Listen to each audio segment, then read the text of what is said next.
Maintenant, on va nommer des haloalcanes. Des haloalcanes, c'est des hydrocarbures sur lesquels on va connecter des atomes de chlore, de fluor, de brome et d'iode, des halogènes. Okay? De là vient le nom haloalcane. Les halogènes vont être considérés comme des branches, des embranchements, comme les méthyles, les éthyles. Donc, on va les considérer exactement pareil, c'est-à-dire qu'ils vont devenir un préfixe, donc on va les mettre devant le nom. On va indiquer leur position. Comme on faisait pour les méthyl-éthyl, si j'ai juste ça, ben, je vais essayer d'avoir les plus petits numéros possibles. Mais aussitôt que j'ai un autre groupement fonctionnel, c'est l'autre groupement fonctionnel qui va décider de la numérotation de mes molécules. Ensuite, ça suit les mêmes règles, j'ai place en ordre alphabétique. Donc, c'est-à-dire que s'il y a des branches de carbone et des halogènes, je vais mettre mes différentes branches en ordre alphabétique. Donc, si on voulait tracer ici du 1 bromo, 1 chloro, 3 méthylbutane. Le butane, c'est 4 carbones. Je décide moi-même c'est quoi la numérotation, parce que c'est moi qui est en train de la dessiner. Si j'avais dessiné la numérotation contraire, j'aurais fini avec la même molécule, mais qui est une rotation, donc c'est la même chose. À la position 1, je dois ajouter un bromo. Donc, je peux le mettre ici, j'aurais pu le mettre par en bas.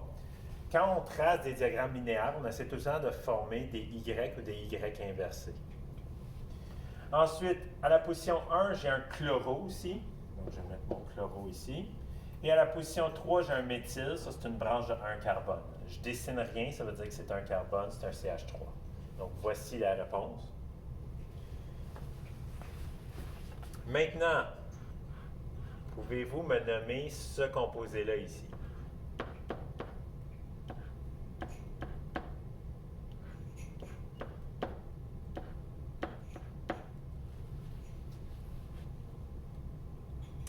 Donc, pour nommer ce composé-là ici, on commençait par la chaîne principale, la plus longue chaîne de carbone possible.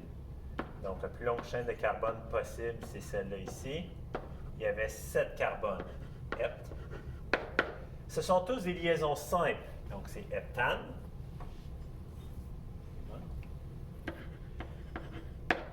Ensuite, j'avais un groupement fonctionnel qui est plus important, disons, que les haloalcanes ici. C'est le groupement fonctionnel de l'hydroxyle, donc l'alcool. Donc, ça veut dire que j'ai un alcool ici. Il va falloir que j'ajoute ol. Il va falloir que j'indique la position. Et cet autre groupement fonctionnel-là, c'est lui qui décide la numérotation, pour avoir la numérotation la plus petite. Ici, pour avoir la numérotation la plus petite, il fallait que je numérote à partir de la droite. Donc, je suis conscient que si j'avais numéroté à partir de la gauche, ça aurait donné un plus petit numéro pour mes halogènes, mais ce sont des branches. Les branches sont toujours moins importantes que le groupement fonctionnel qui termine la nomenclature. Donc, c'est pour ça que ma numérotation va être la suivante. Ensuite, ce qui me restait à nommer, c'est ça, ça et ça. Ça ici, c'est un iodo. Ça ici, c'est un fluoro. Et ça ici, c'est un iodo aussi. J'ai place en ordre alphabétique. F vient avant U. Donc, fluoro va venir avant iodo. J'ai 2 iodes. Donc, c'est diiodo.